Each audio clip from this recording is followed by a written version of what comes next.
You're listening to the Dungeons, Dragons, and Psychology Podcast.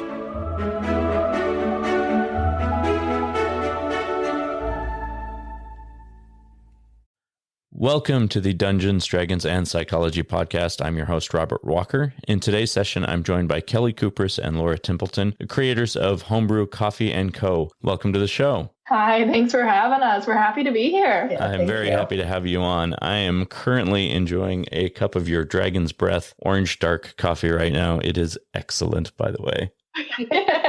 Oh, I love your mug. Oh, thank you. My wife ordered that for me. It's like, I think it's like my role-playing mug, right? Because it's got like the wooden handle and the hand-blown ceramic. It's pretty awesome. So first, tell me what got you into brewing coffee. Well, for me, it just started off as a hobby because I love coffee. And honestly, I got tired of the stuff that was on the shelves at the stores, or I got tired of paying $6 for a cup of coffee at some places that can't be named. But I mean, honestly, I got tired of that. I felt like that I could do a much better job myself, and I found out by roasting my own coffee at home, and it's improved my mentality, my own gut health, honestly, and the taste is just far superior than anything I could get. So started off as I just wanted to be better at coffee, and I did. I saved a lot of money doing it. Yeah. Honestly, yeah. Fair. Awesome. Yeah. And then I personally didn't get into roasting my own coffee until I met Kelly. Because I actually when we met, I wasn't even drinking coffee anymore. I had cut it out because the stuff I was drinking, it contributed to like night terrors for me, and it just didn't. It gave me a lot of like mental fog and like all of that unpleasant stuff. So I just kind of cut it out, and I felt so much better after doing that. But I don't experience any of that with the fresh roasted coffee. So yeah, she got me into that. So now you're a convert to the homebrew coffee. Yeah. Yes. Homebrew is the name of your company. Your O is an icosahedron, better known as a D20. And it seems that all of your flavors are themed towards D&D or tabletop role-playing games. Is that accurate? That is an accurate statement, Robert. So what got you into merging coffee with role-playing games? So, funny story. It actually started off as I was just giving it as a gift for Christmas to the people I play with, because most of them like coffee, only a few don't, but they have like partners that do enjoy coffee as well. So I just roasted it, and I named like the bags out of our characters and inside jokes from our campaign and stuff like that. And so it became like a Christmas gift because, it gets expensive after so long. And then you actually looked at me at that point. While she was doing all this, and I was like, "Hey, babe, this is a business, right? I'm a big entrepreneur. I'm like a serial entrepreneur. I have been for years now. But I just see an opportunity, and I'm like, wow, yeah, that's what you're doing right now. The world wants. So, we just kind of explored that because I know that, at some point, one of Kelly's goals was to have her own coffee shop in the future, right? Awesome. And I was like, why wait? Why wait? Right? Like, the idea is right here. And you make an awesome product. It's so delicious. Thank you. So one thing I always like to ask anyone who's on the show is a little bit about their role-playing history. So I'm curious when you first started role-playing or how you got into it. So my sister and I tried getting into it when we were still in junior high school, but we didn't have enough nerdy friends. So it didn't really go anywhere. We just ended up creating all these characters and not actually being able to play. And then a couple of years ago, during the pandemic, like most great things, it's when it happens. One of my friends decided he wanted to DM a group, first time DMing. And so he asked me if I knew some people. And that's how I got into it. It was really when COVID first hit and, the lockdown happened. Everybody had all this magical free time. And then I fell in love with it ever since. And I'm in 3 campaigns currently right now. Great. That's a lot. Yeah, it is. So I mean, my history isn't as long, even though it's only been a couple years for you. But technically, I started role playing when I was like 12 on like Gaia Online forums. Okay. Oh yeah. Like No. so long ago. It's Yes, all if valid. you It's remember. all collaborative storytelling. It works. Yeah. And then I stopped that. I kind of grew out of it a little bit. Did other things, and then people have been trying to get me into D&D for a couple of years, and Kelly's been the only one to be able to do it. Yeah. So really, my first ever campaign that I've been in started at the beginning of April. So that really was when the beginning of my role playing kind of experience started. And yeah, And you're doing great at it. Thanks. So nervous, but she had nothing to be worried about. She's a natural. You should have heard her on the one shot we just did. She was already doing like voices and That's everything. So it sounds to me like Kelly gets you into coffee. She's got you into role. She's very much an enabler. It sounds like to me. She is. Oh wow! She is. Wow, that's yeah. I guess I have never noticed. You introduced me to your passions, Yeah. and I adopted them. Yeah. Because I love you. And then I put the marketing expertise behind it and fueled it. That's where I came It's in. like it That's was true. meant to be then. Yeah. Yes. So do you have any favorite moments from games that you've been involved in? Yeah, honestly, there's been a couple favorite moments. And this one might, it's very, very bittersweet. It was our first TPK Oof. as a group, and we knew it was going to be a TPK going into it. Like, our DM was very nice. He was like, it's like 50 people. They're way above your level. Are you sure you still want to do this? And, we were just stupid, and one of our players who was a fighter who, always went head first into everything, was like, yeah, no, this is like my arc of my story. This is where I'm going. And then the rest of us are like, yeah, no, we'll follow you into battle, man. Wherever you go, we go. And then we all died. So it was a great learning experience. It was just funny. It's one that we often, talk about. It's like the valiant charge right into the maw of the enemies. It's interesting. I just did an episode on the psychology of character death, and I talked about how important I think having those moments really can be, because I think that in so many ways, role playing is helping you practice real emotions or real things in life. And I know for the two of you, you run a Discord server that's all about mental health. Can you tell us a little bit about that? So our Discord server is the mental health is definitely a component to it for sure. One of the main components. Yeah, it is a pillar to our community for Yeah. sure. I think mostly because one, we've worked really hard to create a safe, inclusive environment as part of our Discord, and we've made that very clear to our members. And we have a mental health channel that is probably one of our most active channels on the Discord. We have people hopping in there every single day doing something daily, right? Whether that's sharing music that they like dancing to and they think everyone should dance to because it makes them happy, or sharing a quote that they like, or reminding people to simply drink water, eat some food, and take your medication. And those types of things, those constant reminders, I think they really strengthen our community, honestly. I love it. We had someone come in wanting to vent, and then they read just a bunch of Yeah. those things, like those daily reminders. And they're like, I don't even know what I was upset about anymore. Like, this was just great. That's really cool. I do believe, and I've always been a strong believer, that role play is a very strong component of therapy. And for me, anyways, and I've always used role playing as a method of stress relief. I mean, for one, it's just a good time to be with your friends and have a lot of laughs and let go of the things that are bothering you during the week, right? But Absolutely. how have the two of you incorporated role play into stress relief or mental health? Yeah, so for me, and I've talked to my sister about this because it's kind of true for her too. Her and I both work in the medical field. I'm an ER nurse. She was in residency school, now just recently graduated. We play in the same campaign together. And, when we started was during like the height of COVID, when everybody was the most freaked out. I working in the ER, I not only saw a lot of, horrible stuff that happens every day that people can only imagine or see in the movies, but just the stress of the unknown of the COVID side of it was a lot of uncertainty, a lot of extra stress, a lot of, I don't sleep at night because of it. But when I play D&D, it's an escapism. honestly. You just get to go away for, your 2 to 4 hours of your day, and you just get to focus on that. And then it became something that I would think about, throughout the day, and I would actually find myself getting happy and enjoying these thoughts about building my character and talking to my DM about, what this character will do for that. And then I've even adapted like journaling to sessions to be a thing for me to help, cope with like character things, and then like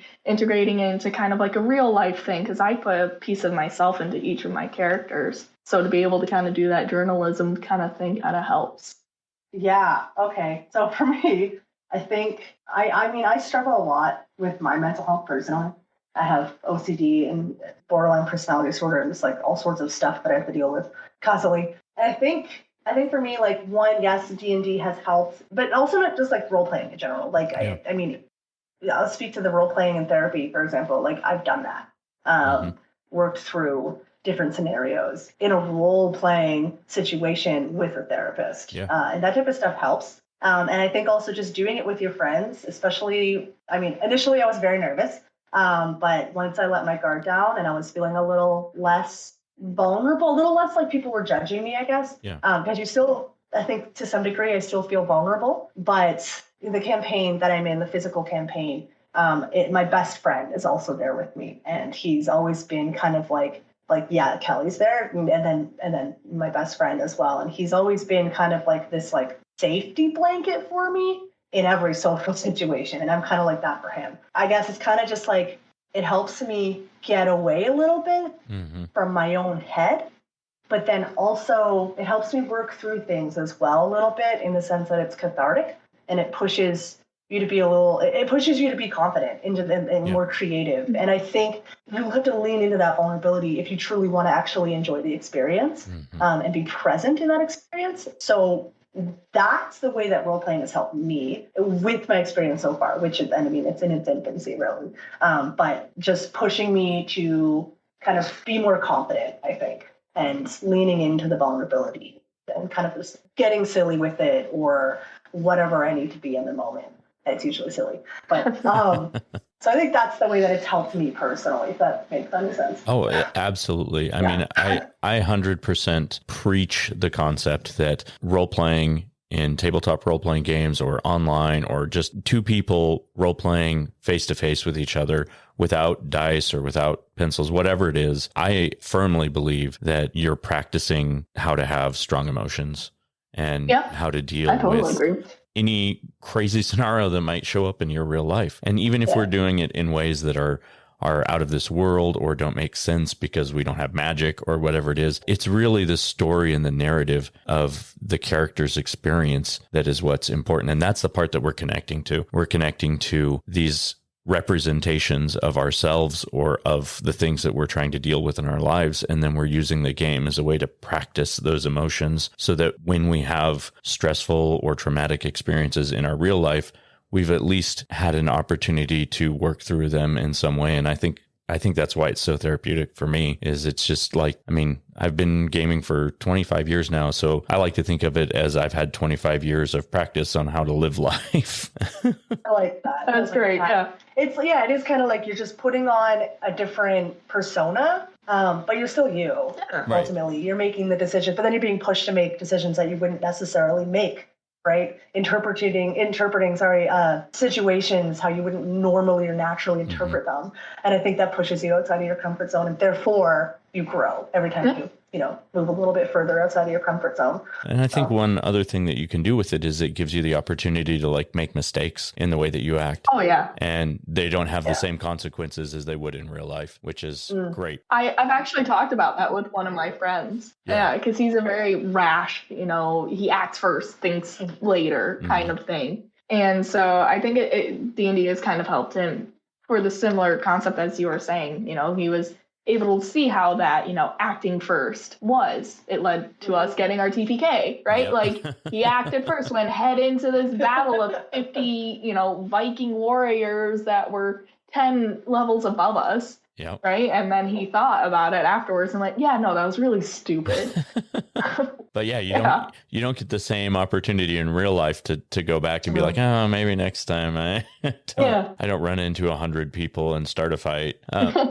One of the other things, especially in terms of stress relief, there's some adaptive stress reactions that are really healthy. And I think they're very correlated to role-playing games. And most specifically, engaging in problem solving is one of the ways of dealing with stress. And that's such a huge part of role-playing games is you're almost always trying to solve a problem. So I think that aspect of it is just like so ingrained in the process that it becomes just like a natural healthy coping mechanism for stress. Anyways, this is one of my other random thoughts.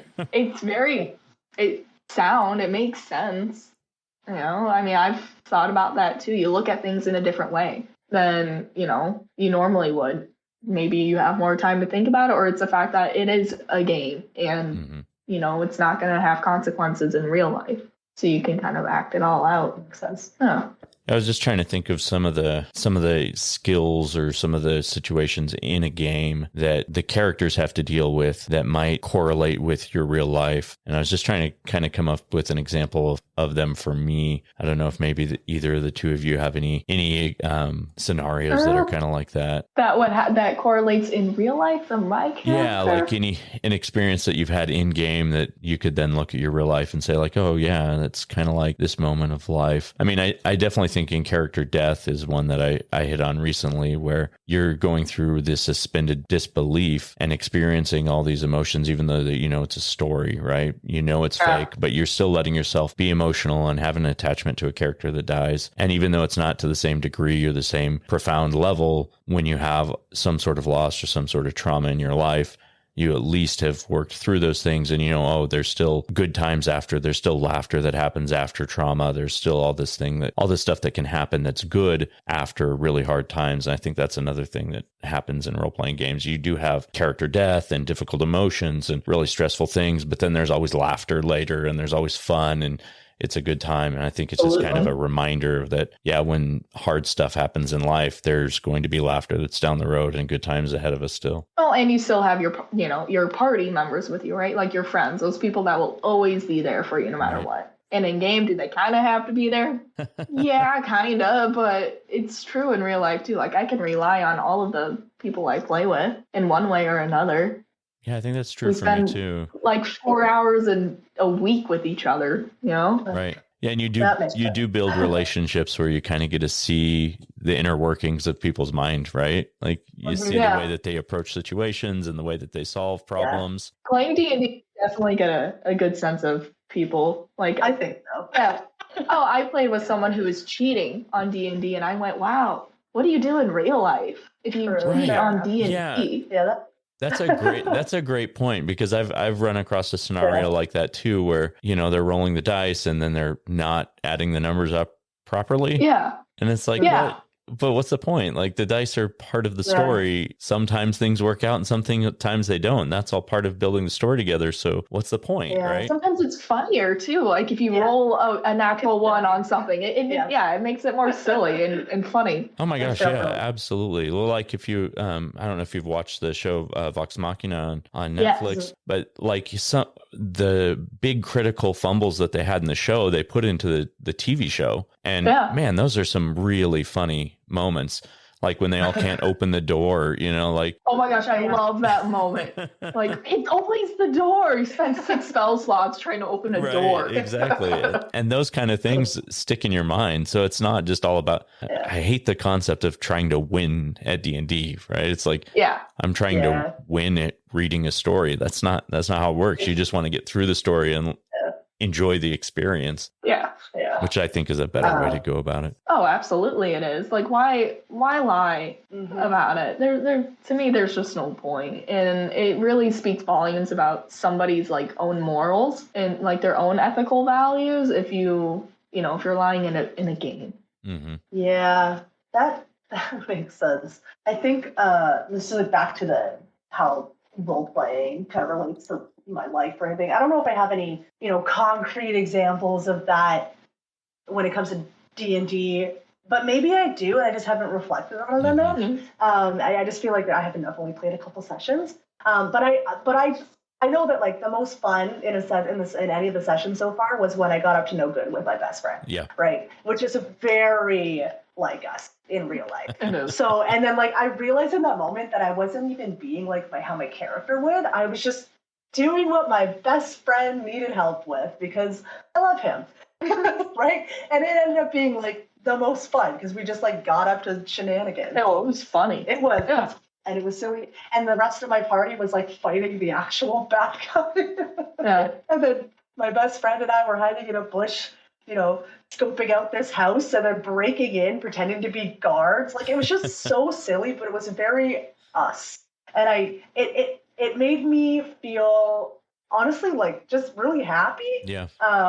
I think it just reminded me of like all the real shenanigans him and I used to get up to back in high school, which is when we actually got into trouble. But now we can do it in D&D. Yeah. And it's all good. Nostalgic, and it lets you have the opportunity to do all the shenanigans that you wouldn't really attempt in real life, but still kind of have the experience. So no real life consequences to the silliness, right? Yeah, the adventures that we want to go on. So how much do you think? I know there's always been this the adage of laughter being the best medicine, and I always find that in a good D&D game or any other tabletop role-playing game, there's so much laughter around the table. And to my point of view, I think that is a big part of why it is so therapeutic, is because despite everything that's happening in the story, you spend so much time laughing over really silly, ridiculous things. And I think that just eases the weight of the world off your shoulders. Oh, absolutely. I completely agree with that. I think laughter, oh my gosh. I lived with depression for so long. It's in like remission now, thankfully, but for most of my life, like 20 years. And I found literally, I just had to teach myself that like in those moments, like when I was going through depressive episodes, that like the only way I was going to get happiness was in tiny moments whenever I laugh or appreciate something, really small. So I just started teaching myself to laugh at like the smallest things, but like to put all my laughter into it. And I genuinely believe that helps me so much. And then it continues to help me. Like I still struggle with my OCD a lot. And so, when I'm having like a flare up, I guess I can call it, when things are harder than usual in a certain week, D&D does help me. Getting together with a group of people and just being silly and just laughing and goofing off and like, 100%. It's almost like a reset button. Yeah, that's a good way to say it. I agree because I don't think there's maybe in my 25 years of gaming, there's maybe a couple of sessions I've been at where I haven't laughed, but overwhelmingly every time I'm getting together with my friends, something is said or something is done that causes an outburst of laughter all the way around the table, and everybody, just falls apart all over them. And half the time it's not even in game, right? It's some silly joke or something that we say out of game that relates to what a character is doing. And it just, it just like changes the whole mood of your week. And I think you crave getting to session every week. And I think the same way you're like, oh, I really need to see my therapist. I definitely have like that same kind of correlation. Like, man, I can't wait until Thursday night when I get to get around with all my friends and we get to laugh and have a good time, and just definitely a reset button. I think that's a perfect way to say it. That's a really good way to put it. Okay, so let's move on to tricks of the trade. Okay, I have asked my guests to come up with a couple of ideas of how to roleplay when you're feeling stressed, or how to use roleplay to deal with stress. So these could be adventure ideas that would be therapeutic in nature, or ideas for elements you could put into the game that give you some feel-good moments or laughs, or even memories from your own experience. I have a couple of my own as well. I'll go ahead and share one of mine first if you like. Oh, go for it. Okay. So my first idea is taking the time to discuss situations during your session 0 that your players would like to address. Literally ask them if there's anything in their real life that they're stressed out about, and they want to have an element in game that would help them work through that. I haven't seen that much, but I really, really love the idea, especially the more that I'm getting involved in psychology. I think it could be a very powerful tool for making your games a little more important to your players. Oh, very I much. like that. Yeah. I think our DM may have asked us if there's anything that we should avoid He did, yeah, right before we, and I really appreciated stuff like that. Like, he just straight up was like, hey, I want to make this as safe as possible. Is there anything we should avoid? And if there is, just put your hand, like, if something's happening, put your hand up, tell me. You know what I mean? And we'll stop. I'm pretty sure he said that, right? I think so. I think that's it. I have heard that one talked about before. You're right. Yeah, I've had that say, is there any situations that make you uncomfortable, or is there anything that you're not okay role playing or acting out? How do you feel about situations that involve characters being intimate with each other? Like, definitely, those are very good questions to ask and have a good conversation with your players about. But yeah, I think this just take a little bit further and say, on the other hand, is there also anything that you would like to address or a situation you would like to work through that we can put into the game? I like that. I think that's great. That's a great idea. I mean, the only thing I could come up is like, I was just thinking, what I know would help me in any situation is to be in a room of like animals. I could probably, in this, let's say D&D, I could just talk to animals and we could just have a good time. You know what I mean? Yeah, all your characters have an animal companion. Animals, and it always brings me joy. So like, just set something up like one day, like, have your DM be like, all right, does everyone need like some animal therapy today type thing, right? And you just party with animals and they tell you their silliest secrets. Like, what does a squirrel have to hide? Just their nuts, I guess. But you know what I mean? Like, everyone's just talking and enjoying themselves. And yeah, I just think stuff like that is so, I think that's therapeutic, at least for me. Just because like animals are very therapeutic in general, I think for everyone, right? Like they just, at a very general level. But yeah, that was kind of the idea that I had kind of pop into my head there. No, that's it's awesome, very, actually. Yeah, it's very niche, but it's the idea that I had popped up in my head because I was like, oh, I kind of love that. It actually fits in really well with the campaign that I'm playing in right now. I'm playing a character who's had like 5 character deaths. It's just tragic. And each time he comes back, he's just more and more depressed about life because he keeps seeing like all these dark events on the other side. And so one of the other characters befriended a pseudo dragon. So now he has an emotional support dragon that travels around with him to help him with his depression. So it is kind of that animalistic kind of idea where you're talking to other creatures and just finding like that lighter side of life, I think. Yeah. That's so cute. It's pretty adorable. For me, my DM, we tell him whenever we're having like a worse day than normal or something extra tragic happened to us, like freak of nature kind of accidents, we tell him, and then he purposefully tries to put something in that night session to make it a little bit better, whether that be, an extra moment of RP, a silly NPC that we meet, or, a weird encounter. And, he tries to bring that whole laughter as medicine aspect into it, or he'll give us something to fight. It might be something small, but, sometimes what you need to do is you need to, kill someone if you have anger or something. Smash something with a hammer. That's right. Yeah. So he'll try to bring some of that aspect into the games, and then we leave the session going, oh my gosh, that was so needed. I love that he asks before the session. I think that's a great, it's a great DM to bring real life perspective into it and then let you work through it in game. I love that idea. That's really great. He's a wonderful guy. The last idea I had is because we've already talked about it a little bit, is laughter being the best medicine, is to set up an in-game scenario that's meant to just raise the roof in terms of laughter, like having a scene where your players have to like stand up and perform jokes. Like maybe they have to do a talent show that's stand-up comedy and make them actually stand up and tell some jokes or tell a funny story as part of a scene in the tavern or something. I just thought that would be a good way to get everybody laughing and everybody involved. Oh, absolutely. That's wonderful. I still remember from just a couple weeks ago, Kelly's campaign that she's in, and they all drank something. Oh gosh, cactus juice or something. Numb tongue. Numb tongue. They all drank like this cactus juice and got numb tongue, and then everyone was just talking as if their tongue was numb, and it was very funny, hysterical. Yeah, it was. I was sitting here I was dying of laughter next to you. It was great. I was like, "Oh, keep this up. Let's go." It was wonderful. That's great. Oh my gosh! It was really great. It was really funny. I might have to steal that for one of my campaigns because that seems awesome. Oh, it was just hysterical. Like we couldn't even get through a sentence sometimes without like just laughing. Oh, Yeah, perfect. it was great. That's a perfect example. Thank you so much. I forgot all about that. Yeah. Well, I want to thank you both so much for taking the time to do this. But before we go, there's just a couple more things I wanted to ask you so that the listeners can get in touch with you and try your products. And first, do you have any other projects in the works currently? Yeah, we actually, in June, we have someone who's sponsored a roast. So we're going to have a limited time only roast. And it's named after like his brand. He named it. His brand's going to be on there, all of that. Yeah, I'm excited for that.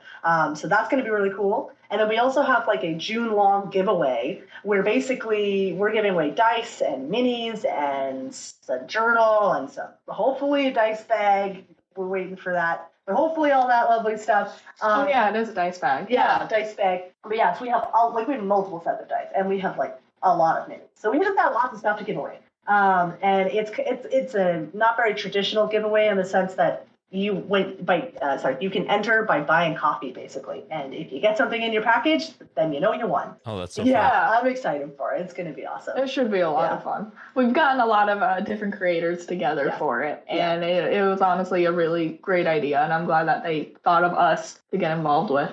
Yeah. Oh, that's so cool. So where can everyone connect with you? Where can they buy your product? So you can connect with us through Instagram. That's at Homebrew CCO on Instagram, or our websites. If you would like to purchase some coffee, get some coffee for yourself. That's thehomebrewcoffeehouse.com. Discord? Yeah, Discord's a good place to connect with us too. And from there, I mean, really, once you find our Instagram, you can find everything. Yeah, once you find one link, you find us. Yeah, so, but our Discord is open for everybody. Promote yourself if you're a creator. We do cool one-shots there. We just did our first one-shot that we built. The community built it. You can help us name things like new roasts. And help us design our business cards and come up with cool things because we like to involve our community. It's very important to us. That's fantastic. Is there any particular roast that is your favorite or that you would suggest for a first-time buyer? Oh, that's a great question. For me, my personal favorite, we actually don't sell it right now, but it might be one that we do sell. What we do sometimes is, if we're not sure if it would be something we want to put out for people to buy, we'll just buy like a little pack for us, roast it and try it. And then we're like, okay, yeah, in the future, like we'll bring it on board. And that's one of them right now. It's like a milk chocolate caramel kind of flavor. I love it. That sounds really good. I would say well, I can tell everyone out there that the Dragon's Breath Orange Dark Brew is phenomenal. So I would definitely recommend that one. Thank you. Our apple brown sugar is very, very popular. I think it's our most popular roast. So that's definitely one to try. And the other one that I love, I think it's unique. I like the taste of it. It's our baking spice roast. And yeah, it's just a really cool flavor. It's just like nothing I've ever tried before. It's baking spice, peat moss, and light chocolate.